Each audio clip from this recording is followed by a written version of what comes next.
not even 2 hours since I had the jab. So yeah, let's see how I feel in a bit.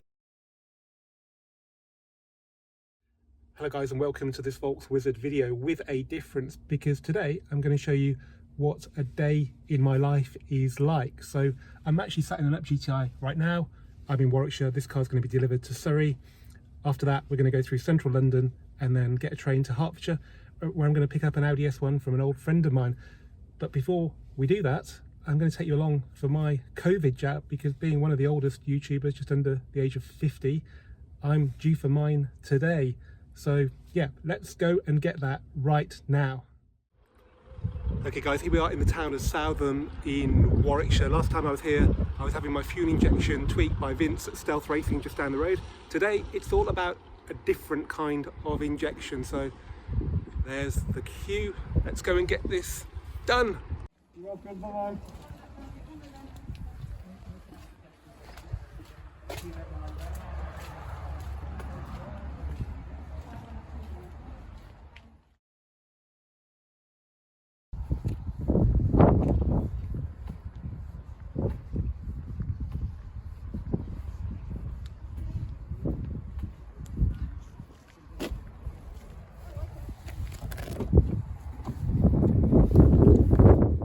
Well, that was pretty straightforward. The actual pain of the needle was nothing. You didn't really even feel it. Obviously the side effects might be a bit more obvious. They give you a talk about the side effects and just say it's pretty effective, but you still got to be careful. They also say that if you've had COVID, the side effects can be greater, so that's quite interesting. I didn't know that till I came here. I've got to sit here now for 10 minutes till 9:15, just to make sure that nothing weird is happening to me before I start driving again. So it's a good time now to set the cameras up and begin our journey to Surbiton in Surrey.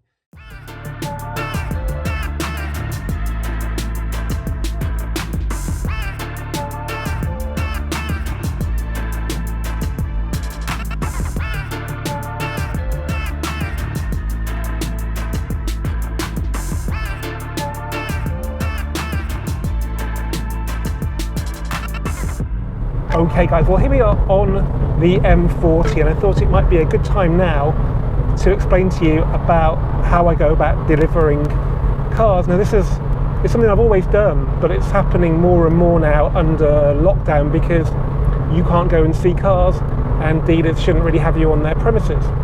So it's just become something that I have to do. And I don't mind doing it because I kind of like the adventure. Today is very unusual because I'm collecting a car from Surrey and picking one up from Hemel Hempstead. So apart from the bit in between, it's kind of almost a win-win for me because I drop one off and then collect one in roughly the same area. Generally, I have to come back on a train, and that does cost money. I don't offer this for free. I know some dealers do. I don't know how they can do that, sell good cars, make a profit and deliver for free. I just do it for cost. So if it's like 20 quid worth of fuel and a £50 train ticket, I just charge £70. So effectively my day is free, and generally it's always a full day, because they're usually destinations that are a couple of hours away, particularly towards London and the southeast recently, particularly with Up GTIs like the one that I'm driving now. So yeah, most people go for that, and I deliver it personally, which I think is better than somebody random delivering it. Obviously I'm driving the car, I don't have a flatbed truck, and to be honest, the minute you start getting other people involved, it becomes a lot more expensive, because I might be stupid enough to do this for free today, but other people will want to get paid. So yeah, that's how we are working. How much this will continue when things go back to normal, I have no idea, because people actually like to come and see cars and try them out. Okay guys, here we are at Beaconsfield Services. I tend to stop here because it's about 90 minutes into the journey, and it kind of came from the days when the M25 was a bit unpredictable. So it's a good place to stop, have a little breather, and then if you've got to get stuck in traffic on the M25, at least you're kind of in a relaxed state, should we say. I tend to park at the back of the car park where there's not an awful lot of activity. The only problem with these services is that they're very popular with lorries, and the road surface on the roads leading in and around it is pretty full of potholes, so you've got to be careful, particularly with an Up GTI. I don't tend to drink in the car when I'm delivering it, apart from water, but particularly today I'm just going to have a little breather here. My arm is a bit dead, but it can't be that bad because it's holding this camera from the jab, I mean. Other than that, I feel pretty normal, so that's good, although it is early days yet. It's like 2 hours, not even 2 hours since I had the jab, so yeah, let's see how I feel in a bit. But I think next time I'll see you, I'll be in Surbiton, probably just having delivered the car on my way to the train station to get to Hemel Hempstead, so see you then. Okay, another happy customer. So I've just delivered this GTI here, and the chap's had a good look around it and he's quite happy with it, so I've been paid electronically and now I'm off to the train station. Before I do that, I'm just going to see his neighbour, because he's actually a subscriber to my channel. He's just said hello, so I'm just going to pop next door. Okay, so next stop is Surbiton train station, which I think is about 10 to 15 minute walk. I think it's about 1 o'clock now, and I'm actually feeling a bit drowsy. I probably tend to feel this way anyway now after a bit of talking to customers and stuff. I could do with some food as well, so I think I'll get that. Now, I could get a train from Surbiton and go back to go via Clapham directly to Hemel Hempstead, but I just fancy a bit of a walk, and I'm going to go into central London to Waterloo and then walk up to Euston. So it's kind of an interesting walk during lockdown to get to see London when there's not many people there. So yeah, look out for that. But first stop now is Surbiton. I should point out I've had the AstraZeneca jab, which is getting a bit of bad press in Europe anyway. But I think the scientific advice really in the UK at least is that it's pretty good. So we'll see how that pans out. But apart from feeling a bit tired, which could just be lack of fuel, I feel pretty normal. My arm isn't aching too badly either.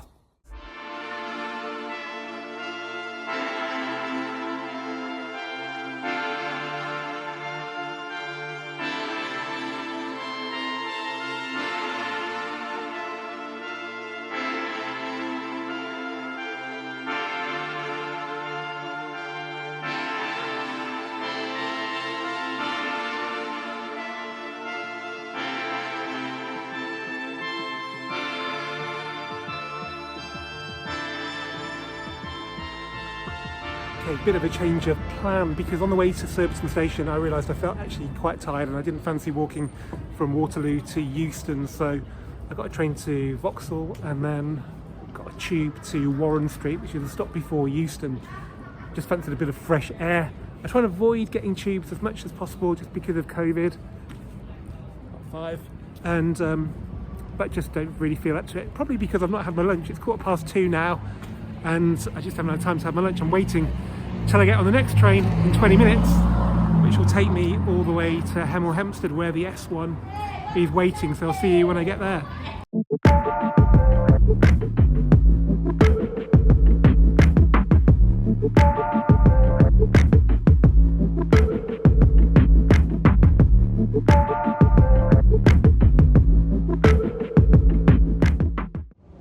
Okay, on the last train of the day now, and time for lunch. Got some pasta, which I don't normally have. I normally prefer a sandwich, but I'm just not feeling too great, so pasta should help with that, and some sugar-free drink. I wanted the sugar one, but it wasn't part of the meal deal because you have to pay more for a sugary drink. The good news is the owner with the S1, who's in his 70s, Malcolm, he's actually agreed to be on video. He's kind of an interesting chap. So yeah, I'll see you with the red S1 in Hemel Hempstead shortly.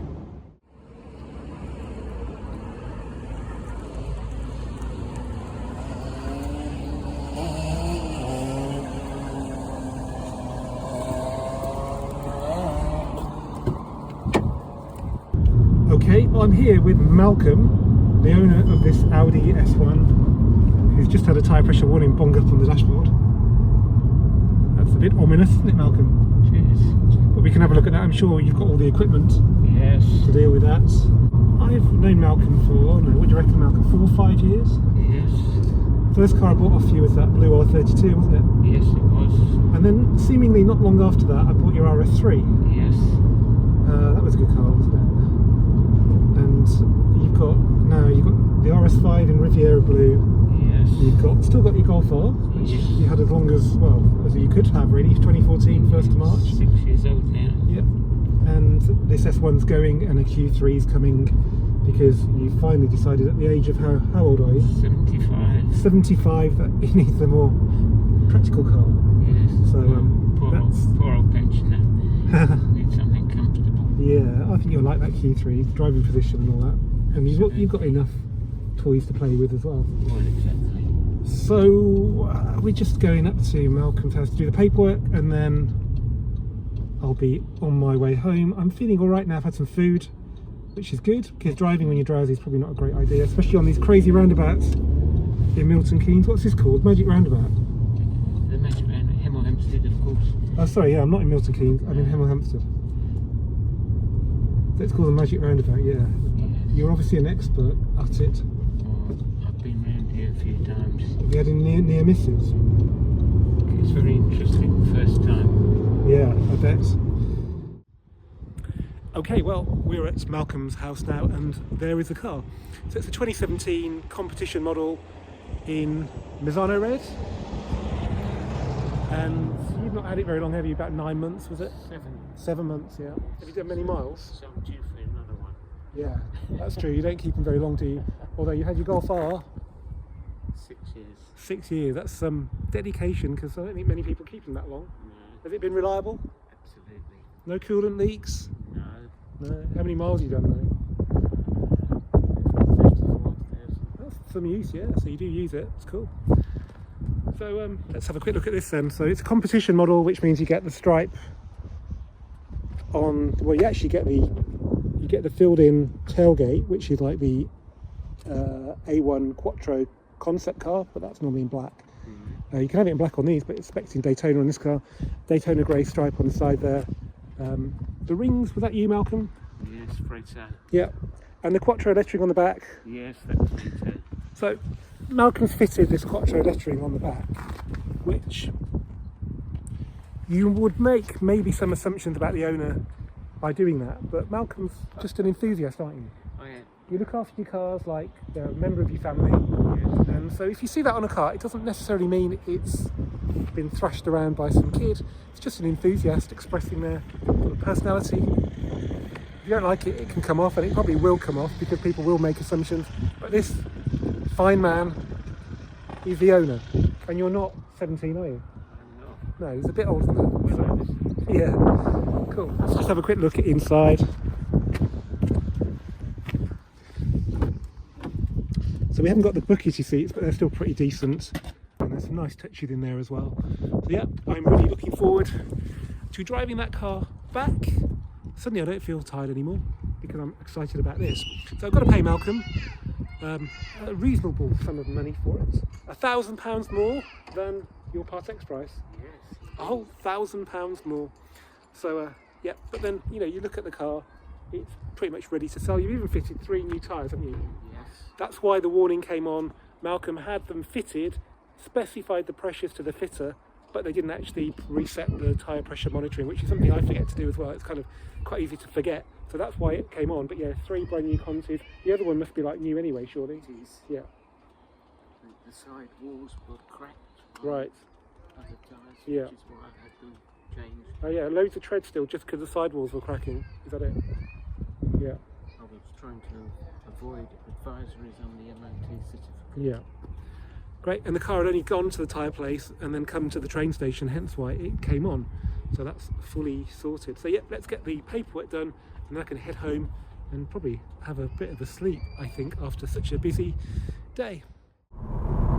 Okay guys, it's 5:15 now, and I'm on the A41 heading to Aylesbury in the S1. It was great to catch up with Malcolm. I haven't seen him for about 3, maybe 3 and a bit years when I bought his RS3 off him, and it's good to see that he's still into his cars. He's still super healthy for a man of his age. So this is an Audi S1 competition. It's done 12,000 miles. He bought it from Kingsley and Audi. I think they actually delivered it for him, but it looks like they delivered him a good car. It's got a full Audi history. It had the Haldex done as well at 3 years old, which a lot of them don't have. Does it have a clutch? Well, we're in 6th gear now, so this suffers from the same clutch problems as the Golf R. So you just have to give it a bit of welly in top gear and see if it slips. But at 12,000 miles, it would be not unheard of in a Golf R, but pretty unusual. So yeah, it's holding the revs just fine. I think he bought it with a 2-year warranty, so most of that's still left anyway, but whether they cover a clutch or not, I don't know.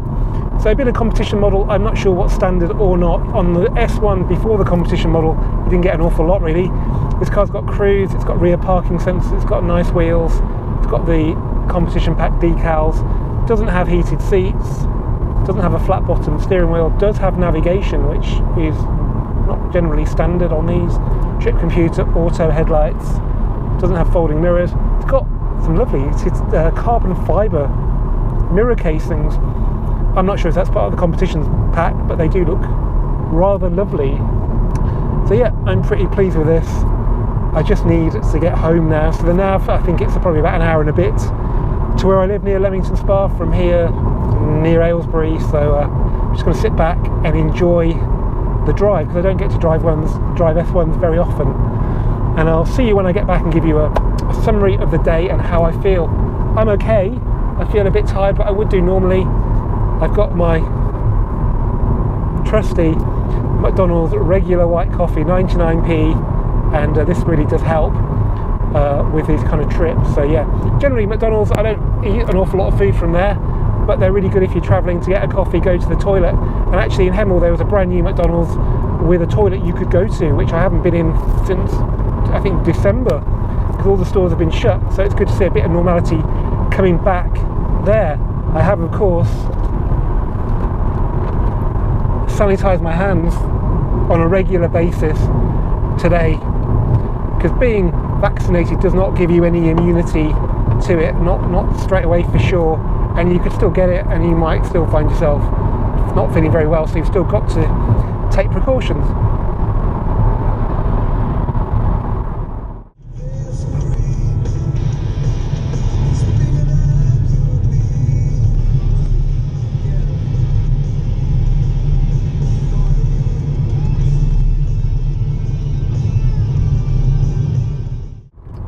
Well, in typical me style, even though the easiest route back would have been to get on the A41 and the M40, I find myself on the A413, which goes from Aylesbury to Buckingham, and this is a pretty decent road, especially if you're in a car like the S1. It doesn't take long to realise how bloody brilliant the S1 is. Okay, well it's about 6:30 now. I finally got home. I've been on the go for about 10 hours solid. So it's been a long day, but it's been a great day. So I've driven some nice cars, S1, up GTI. I've met some nice owners of cars and had a good chat with them, which is something, you know, it's a bit of a luxury to do that under lockdown, but I can legitimately do this as part of my job, which is I guess why I got into doing this job 20 years ago, because I love cars so much and meeting the owners is great as well. It's not my normal kind of video this, but hopefully you'll find it interesting. The fact I've got the COVID jab, I guess, makes it a bit more interesting. I am tired now, but I would be tired anyway. I ache a bit in my arms, both of them, which I would do normally after so much time spent driving. So yeah, I don't feel too bad. Apparently it's about now when the side effects will kick in.